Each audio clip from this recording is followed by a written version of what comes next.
Okay, so ignore all of this. I just got off my treadmill and I noticed that, the sweet potato madness thing is going on, trying to plan ahead for sweet potatoes for the fall when my mom does a lot of the baking and things like that. And I just noticed it was not here, I believe, maybe a day or two ago. So it's super exciting. You probably don't think so if you're not much of like into being gardening and all that kind of stuff. You're probably like, yeah, whatever, potatoes, who cares?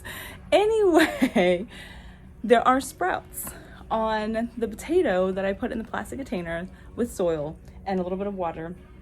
I try and keep it a little bit moist. I check on it every day or so because I do have it on a heat mat, and that will dry out a lot of the soil fairly quickly. So just to show you what the ones look like that I had in the jar, in the glass cups, this is what they look like right now.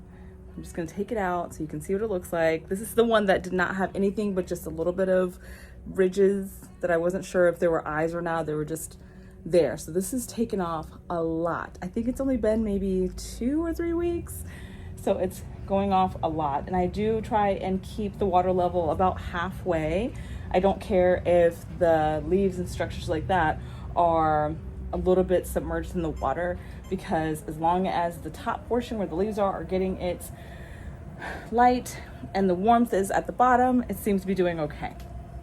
And this is the one that already had eyes already initially. It is still doing really well. It's kind of freaky, but it is okay. And look at that.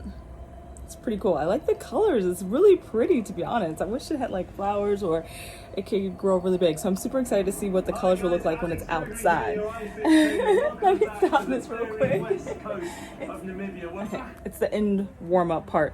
Okay, so let me put this right here, and then I'm going to show you the container, and I'm going to take the potato out and show you what's going on. So the roots are all the way at the bottom already. So that's different. It took quite a long time for the roots to grow on the potatoes that I cut in half and put in water. So this lets you know that this is actually going pretty quickly. You already can see the eye is already starting to form too. How awesome is that? And this has only been like a couple weeks or so, when the other ones took weeks to get to that point.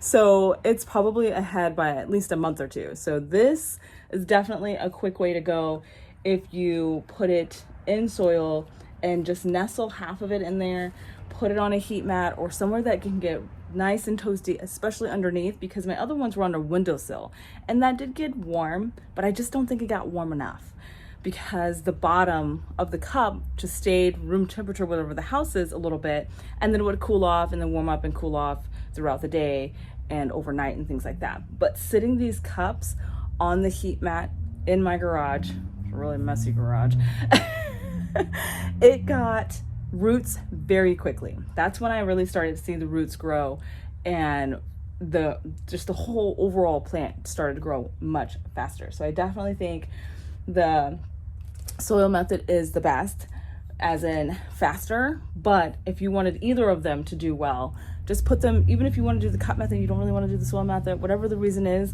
it doesn't really matter. But if you do technically you don't have to say the other do, but I always do because it's just out of habit. But if you do the water method in the cup, put it on a heat mat.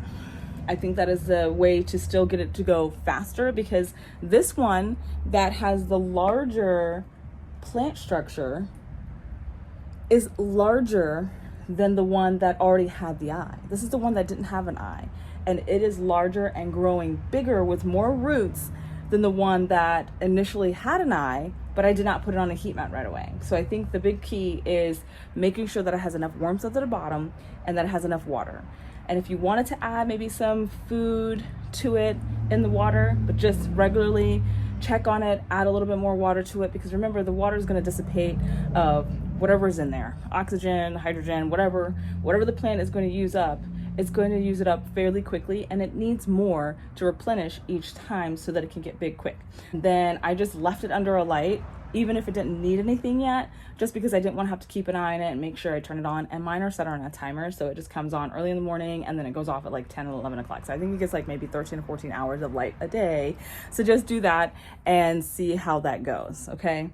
but I need to go and shower now. So I hope you found this really interesting and informative, because if you haven't been able to be successful with your, and I have never been able to do this at all. Like, I've tried several times and have never been able to get an eye to form. I would put it in water, I would stick those toothpicks in there and let it hover. I don't think hovering is a good thing, because I've tried that and it just takes so long, and I put it on the windowsill.